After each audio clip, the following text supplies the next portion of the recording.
E aí, gente, tudo bem? Como é que vocês estão? Faz um tempinho que eu não venho aqui, mas eu decidi gravar esse vídeo bem descompromissado para mostrar como estão as coisas, como estão os progressos aqui de casa também. Eu tô aos poucos montando minha casinha, montando meu canto. E eu, enfim, tô bem feliz com isso, tô bem orgulhoso, principalmente porque eu tô achando a maioria das coisas por um preço muito, muito barato, por um preço muito baixo. Eu virei um grande viciado e um grande freak de marketplace e OLX. Então, enfim, as coisas estão sendo legais e baratas, então tô bem feliz por causa disso. Aqui no estúdio as coisas estão um pouquinho bagunçadas, podem ver aqui do lado tá a minha mesa, que é uma mesa de escrever / mexer com coisas de madeira, coisas que eu quero mexer, enfim, que fazem mais bagunça. Essa é uma mesa que eu comprei, paguei também super barato, paguei R$80 essa mesa. Nessa mesa eu tava fazendo um projeto que deu muito certo, das prateleiras aqui de casa, de algumas prateleiras aqui de casa. É a prateleira do banheiro e algumas da cozinha, que eu tava precisando muito dessas prateleiras e meio que balcões ali que eu montei. Então aqui eu não tô mexendo tanto ainda, mas é um dos planos. Agora eu tava muito concentrado em mexer ali na sala, na cozinha, por questões mais práticas mesmo, né? A cozinha tinha essas coisas das prateleiras e balcões que realmente eu tava precisando para me ajudar no dia a dia a ser mais prático, as coisas ficarem mais confortáveis, mais na minha mão, como foi a questão ali da janela, né? E na sala, além da decoração, o espelho também é uma coisa que eu tava querendo muito colocar ali na porta para dar aquela ajeitadinha antes de sair de casa. Obviamente quero colocar um espelho gigante, mas isso é com o tempo. Tô aqui meio descabelado. Acabei de comprar um gaveteiro muito barato na OLX. Tô indo lá embaixo pegar e eu vou levar vocês juntos agora. Mais um update. Olha quem tá aqui, olha quem tá aqui. Nossa, tá lindo, tá tipo novo.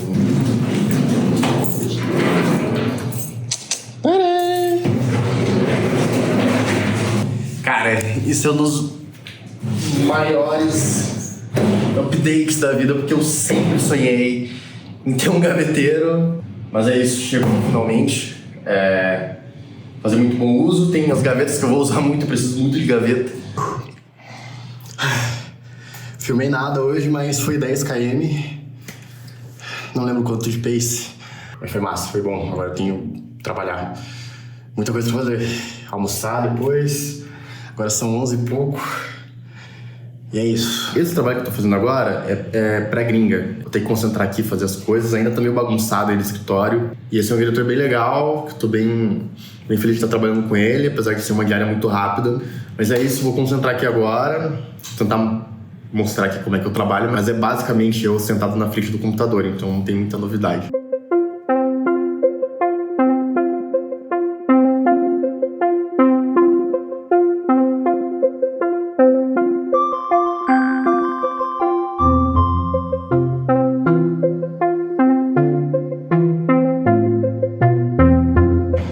Por enquanto, um gaveteiro vai ficar nesse canto aqui. Decidi colocar meu tapete de corte aqui também. A ideia é talvez colocar ele desse lado aqui, que eu tenho que organizar essas caixas e tudo mais. Por enquanto tá aqui, tá bonitinho, eu achei que ficou bem legal assim. Enfim, tô bem feliz mesmo. Ih, tem que arrumar toda essa bagunça aqui, né? Eu tô, enfim, daquele jeito. Ainda tô na pesquisa aqui, ó.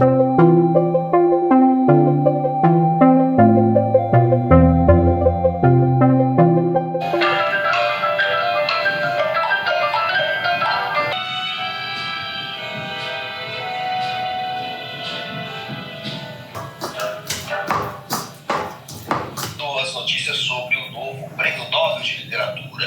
O escritor húngaro de filme de 7 horas é um escritor que tem essa marca, dessa ganhar o Prêmio Nobel da obra dele, e é isso que a gente vai abordar às 8 da noite pela TV. Olha, eu achei esse banquinho aqui. Tô namorando ele, tá? Cadê a dona Bruna? E tá só R$300, eu acho que... Pô, é muito gostosinho passar a mão.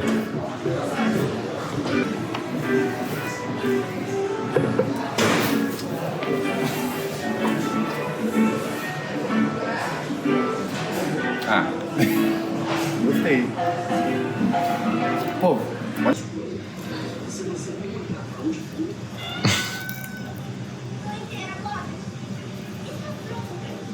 Bom. Tá bonito, peraí, tirar aqui. Aesthetic.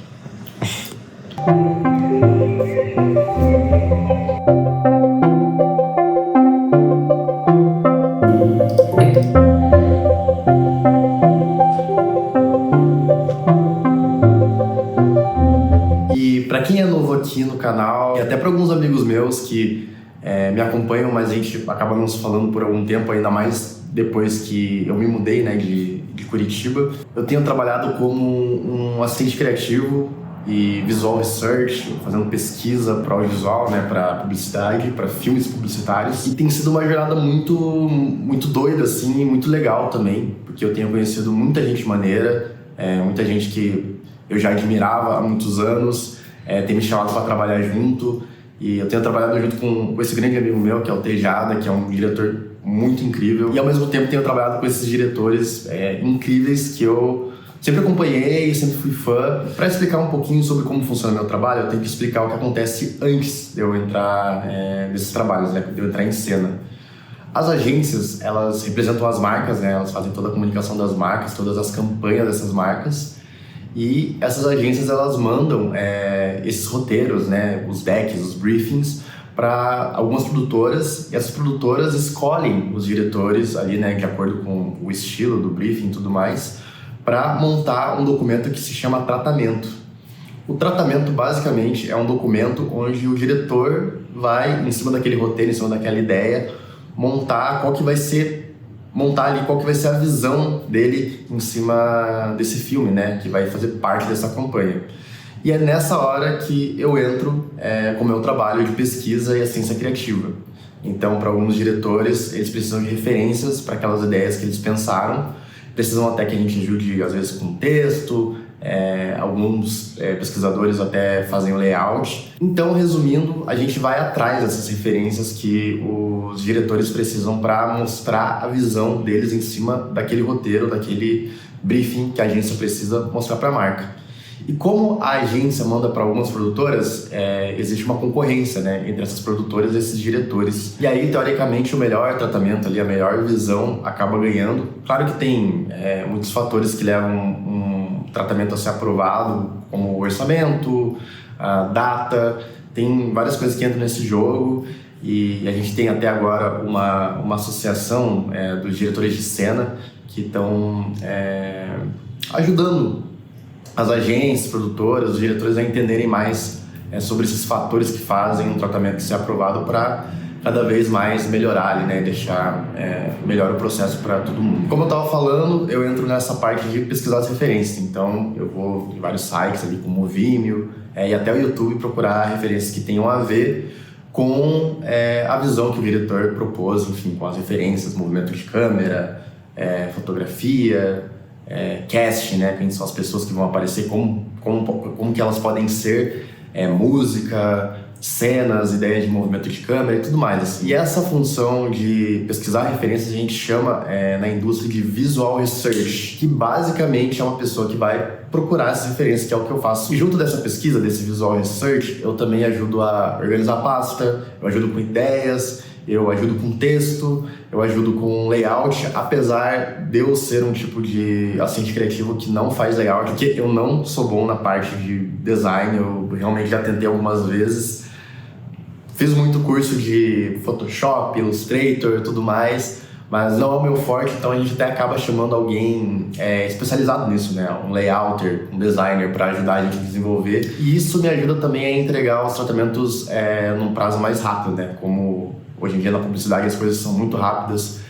Ter alguém fazendo essa parte do layout, do design, enquanto eu estou fazendo todas essas funções que eu falei agora, ajuda muito a ser ágil e a dividir, né, um pouco essas funções. Até pelo nível, pelo tamanho das produções e roteiros e tal que eu tenho recebido ultimamente, tem sido melhor essa estratégia, porque são filmes grandes, são orçamentos gigantes, a gente precisa ter uma parada bonita E não só bonita, mas que funcione, sabe? Que conte realmente aquela visão que o diretor está tendo pro filme. E ainda nessa parte de falar de assistência criativa, tem a parte do pós. Caso o diretor precise ali de uma ajuda também, né, na parte de pré-produção do filme, depois de aprovado o roteiro, eu também entro como assistente criativo, aí fazendo basicamente a mesma função de pesquisar também, porque a gente tem um documento chamado PPM, que é Pre-Production Meeting, que é um documento que vai mostrar ali para a agência, para o cliente, como o filme vai ser feito, só que diferente do tratamento, a gente não toca mais em ideias, mas a gente toca realmente no filme. Então a gente vai mostrar qual que é a caneca que vai ser usada no filme, qual que é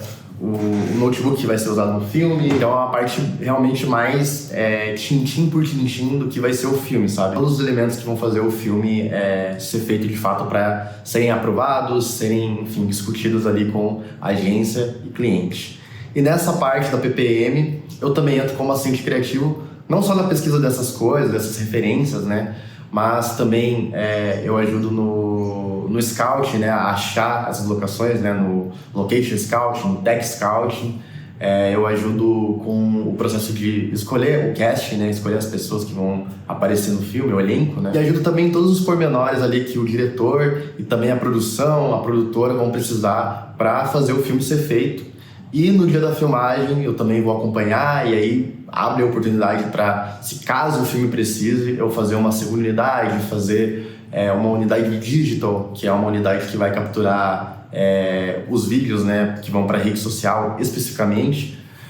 Às vezes rola estilo também. E geralmente quando não rola de fazer nenhuma dessa função, eu tô sempre com uma câmera no pescoço registrando tudo, porque além de já estar ali acompanhando, que é um processo maneiro, eu acabo me empolgando também para tirar umas fotos. Mas sempre rola alguma coisa para eu fazer durante o sex, mesmo não sendo uma segunda unidade, não sendo um digital, sempre rola alguma coisa para adiantar. E o elemento mais importante, né, a parte mais importante é estar do lado do diretor, sempre ajudando ele com ideias, solução de problemas, e entendendo também o que está sendo filmado ali, para caso alguma coisa não fazer sentido na ideia original, a gente discutir e ver se faz sentido aquilo continuar. Enfim, todos os pormenores ali para ajudar o diretor a deixar o filme o mais próximo possível da visão dele. Enfim, gente, eu tô fazendo esses vídeos aqui meio para mostrar um pouco dessa fase da minha vida. Tem sido muito legal, muito interessante. Tenho conhecido muitas pessoas maneiras e muitas pessoas talentosíssimas nesse processo de ser assistente criativo. E junto disso tem a minha jornada para me tornar um diretor de cena, né? Um diretor de publicidade mesmo. E esse caminho da assistência criativa ajuda nisso, né? Porque você vai conhecendo todos os processos, vai conhecendo as pessoas, tendo afinidade com todo esse processo de montar um filme publicitário mesmo. Eu já dirijo há muitos anos, já dirigi clipes, documentários, coisas menores, coisas minhas. Eu me considero um diretor há muitos anos, mas agora a parte de diretor de cena, né, que é o diretor da publicidade, tem sido uma coisa que eu estou trilhando cada vez mais. Esse ano eu tive a oportunidade e a felicidade de dirigir uma publicidade muito maneira junto com o meu amigo Alan, lá de Florianópolis, e foi incrível. A gente conseguiu colocar a visão que a gente queria, tipo, a sensação que a gente queria no filme, e foi muito elogiado pelo cliente. E, de novo, foi uma publicidade que eu viajei para Florianópolis para gravar. O Alan fez a fotografia e dirigiu junto comigo. Ele me chamou para ajudar nessa função. E foi muito massa que a gente conseguiu dividir legal as funções no set. Acho que eu gostei muito de ter dirigido, me deixou muito feliz porque eu consegui chegar naquele resultado que eu estava desde o começo imaginando, e ficaram lindas as imagens. Eu estou muito orgulhoso mesmo, e foi mais um passo nessa jornada de se tornar um diretor de cena na publicidade e trazer toda aquela visão que eu tenho dos meus trabalhos para as marcas, né, e tentar cada vez mais desenvolver um trabalho bonito. Voltando um pouquinho no assunto do home office, anteriormente eu comecei a minha carreira gravando uns curtas-metragens. Já teve filme meu que foi para mostra, pro festival, e eu lembro que nessa época eu comecei a trabalhar com evento, me tornei um filmmaker que fazia formatura no começo, daí casamento, aí fui fazer after movie de festa, eletrônica, comecei a fazer vídeo para show também. Então eu passei por vários processos, e quando eu comecei a trabalhar com home office eu ainda gravava muita coisa, mas eu primariamente estava em casa editando coisa. E depois, com o tempo, comecei a fazer a virada para dirigir as minhas coisas, que foi ali entre 2017 a 2000 até agora, basicamente. E foi um tempo que eu fiquei muito em casa, que nem eu tinha falado. E agora também já vai fazer 3 anos que eu tô fazendo isso. 3 anos? 4 anos? 3 anos. E também tem rolado a mesma coisa, ter ficado muito em casa. Então, esse ano ter saído mais, ter gravado mais, ter feito assistência criativa putejada para alguns diretores, igual eu tinha falado, tem sido muito, muito legal para não ficar só aqui, sabe? Não ficar só fechado no meu mundo, mas também explorar outras coisas que vão me ajudar nesse caminho. Mas o plano realmente é não estar tão em casa e quando estiver em casa, ser um tempo diferente do que um tempo só para trabalhar. Acho que é isso, acho que era isso que eu tinha pra falar. Falei bastante, né?